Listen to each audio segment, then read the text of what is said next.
that was the one thing. I was like, oh, I continue to do these small tasks and these small suggestions put in front of me, and I'm no longer sinking, right? And at least the sinking stopped.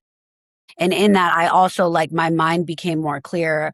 I began to have more people reach out their hand and say, hey, if you do what we do, like, you'll have relief, you will have peace. And I believed them, and I continued to feel bigger senses of belief in what was happening around me. I didn't know exactly how to do what I was doing. And I didn't feel totally better up here or in here right away. But what I was suggested and what I was told was that if this isn't like a thing about like thinking your way into like different actions, it's a thing of acting your way into different thinking. Then when someone said that to me, I was like, excuse me, come again, right? I'm like, what are you saying? That is Chinese. Where today, like, that is everything to me. And I completely understand what that means of like, hey, this actually might get more painful before it gets better. It may feel like nothing's changing.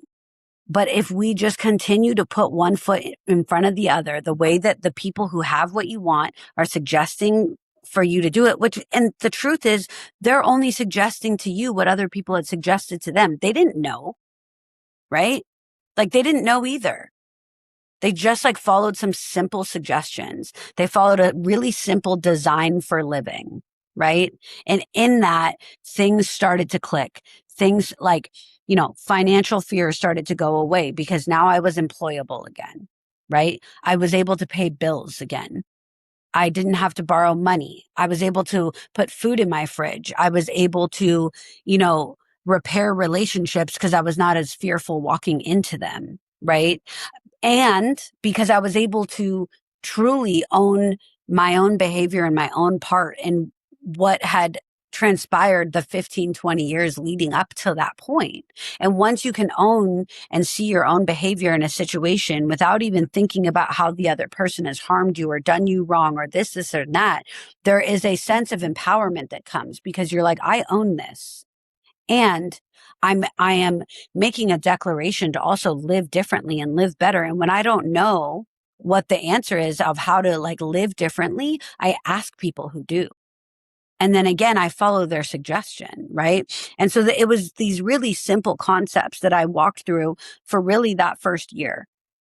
People told me, don't go get some big, heavy job that is going to take a lot of energy and take a lot of emotion out of you, because prior to getting sober, I had worked with kids and worked with families. And I was like, how am I going to do that? I'm still healing and figuring myself out, but I need to keep a roof over my head and all these things. And people said, how about you don't do that? What if you didn't have to chase a career right now? And all you had to do was get yourself a job that employed you to then like pay a paycheck or pay your bills while you walk through your healing. And you could clock out of that job and you leave that job there, right? And so that's what I did. And in that, like, my focus became on my own healing. I personally got into some therapy as well. I'm a big advocate of that. And I think that if you need that, it's important to do that.